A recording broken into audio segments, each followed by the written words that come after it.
Da naira 135 ɗinka za ka mallaki complete set ɗin nan. Wannan set yana da kyau, yana da inganci. Bari na zayyana ma abubuwan da set ɗin nan ya ƙunsa.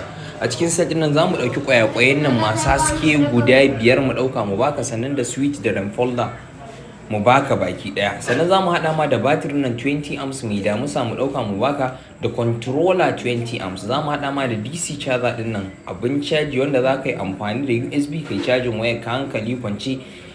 Za ka iya sa cable har guda 8 baki ɗaya. Sannan za mu haɗa ma da funnel 100 watt monocrystalite.